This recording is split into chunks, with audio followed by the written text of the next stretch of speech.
Normally, Mario games are all about freedom of movement. Mario vs. Donkey Kong mostly does away with this, which I wasn't prepared for. This latest iteration of a long-running puzzle series trades that intense physicality for careful planning and clever solutions. Yes, I've somehow never played a single game in the Mario vs. Donkey Kong series.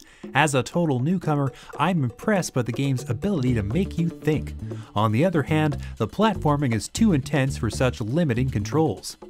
Fans of the series will recognize this release. Nintendo has taken the original Game Boy Advance title and rebuilt it from the ground up.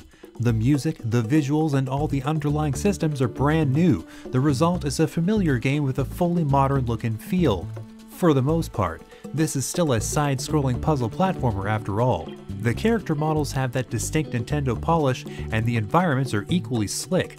Buttons, blocks, and deadly traps all look tangible and tactile. The animations are smooth, though movement is decidedly less so, but this is by design. Since this is a puzzle game, Mario's moves are more subdued. He's almost like a regular dude with a tiny jump and a gentle walking speed. There's no running in this title either. He's exactly as vulnerable as always, but your limited motion range somehow emphasizes this weakness. And I know, okay, I get why he has to walk slowly and jump badly and stop when he lands. All the puzzle designs are built around his more limited movements. It's just a bad time sometimes.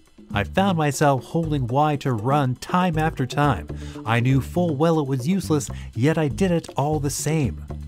Puzzle design in Mario vs. Donkey Kong is clever enough, but there's a platforming aspect as well. I got used to the controls, though one obstacle nearly defeated me for good. Any level with the falling bricks is immediately the hardest one in that particular world, full stop.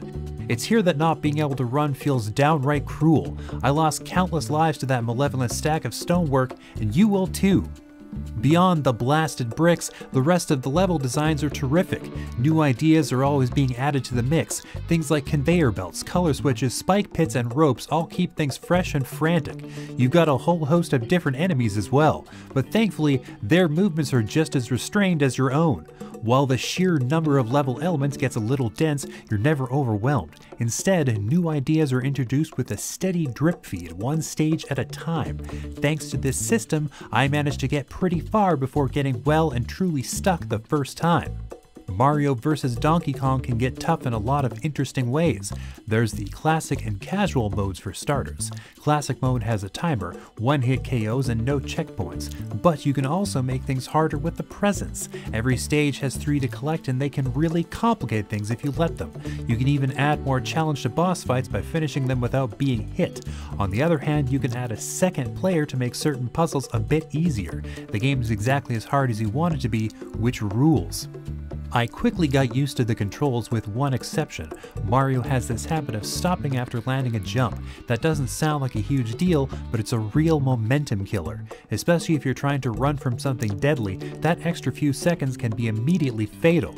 I lost a bunch of lives accidentally standing around while some monster or other hazard struck me down. It sounds awful, but I never felt discouraged by these failures. The game lets you restart any section quickly, which can circumvent any loss of life, if you're quick enough, that is. Even a game over screen isn't a giant obstacle to your progress. Things got tough, but I never felt like I couldn't move forward. I just needed to try again. The puzzles in this game are clever, well constructed, and satisfying to solve. At the same time, the platforming can be frustrating.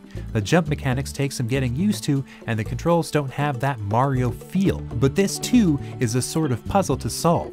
You've got to learn the basics all over again, in a way. Once I accepted this, Mario vs. Donkey Kong really opened up for me. I took my failures in stride. I pushed for perfection whenever possible. Soon enough, I was having a great time. For longtime Mario fans new to this series, this new paradigm might take some adjustment, but I assure you, this investment of time and effort is worth it. Don't forget to like this video, subscribe to our channel, and hit that notification bell to make sure that top quality COGconnected content keeps on coming.